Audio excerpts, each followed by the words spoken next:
કાંકરેજના ખીમણા ગામના રોજ મજૂરી કરી પોતાના પરિવારનો નિર્વાહ ચલાવતા લાચાની વેદના મીડિયા સમક્ષ આવી। કાંકરેજ તાલુકાના ખીમણા ગામના કાયમ શાકભાજી વેચી મજૂરી કરતા ગરીબ પરિવારને નેશનલ હાઈવે દ્વારા નોટિસ મળતા સ્વૈચ્છિક દબાણ ખાલી કરતા આજીવિકા છીનવાશે। આમ ગરીબ અને લાચાર પ્રજા માટે સરકારી પડતર જગ્યા ઉપર પેટીઓ રળવા વૈકલ્પિક વ્યવસ્થા કરવી પ્રજાના હિતમાં।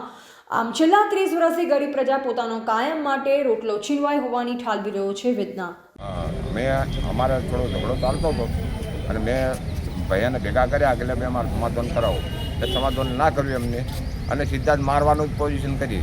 અમારા ભાઈઓ 2 વાહન અમે મેલાને ભેગા કરીને ગયા પણ અમને સીધા જ મારવા જ મળ્યા। અમને મારવામાં બેને મોહલ્લા દાડે અમને માર્યા પણ અમે નહોતું આવા તોફો કર્યો। ભાઈ માટે મટી જાય સારું છે પણ એના છોકરા 5 જણાને આ અમારા બધાને બેઠા છેતરી માર્યા છે।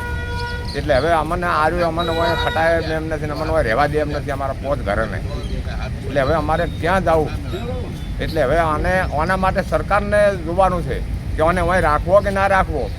કાલે બીજાને જો આવું તોફાન કરશે તો ઉપાધિ કરી મૂકી દે તો અમારે સરકારની વિનંતી છે આજે। શું નામ તમારું? મારું નામ બસરમભાઈ નાગરભાઈ મકવાણા। કયું ગામ?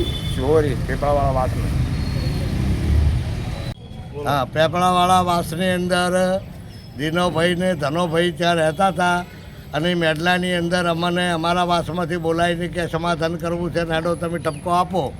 આ ઠપકો આપવા બાદ અમે અહીંયા ગયા, કોઈ અમારી વાત વાઈને હજી વફળીએ નથી, મારવા ચાલુ આ લોકોને કરી દીધું। આદિના ભાઈને નિયન મારવાનું ચાલુ કરી નાખ્યું। તમારું નામ? મારું નામ કાંતિભાઈ પરમાભાઈ મકવાણા। કયું ગામ? શિહોરી।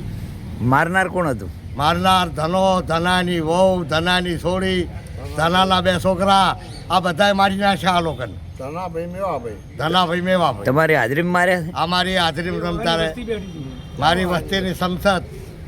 કેટલા જણાને વાગ્યું?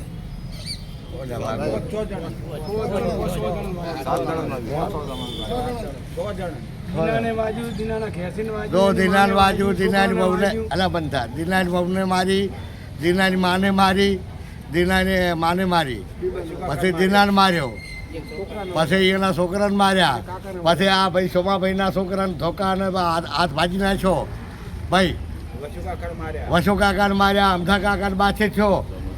અને હાલ ક્યાં છે આ લોકો વાગવાવાળા તો ધારપોર મેલ્યા અને એક દિનો હોય છે લાવો હોય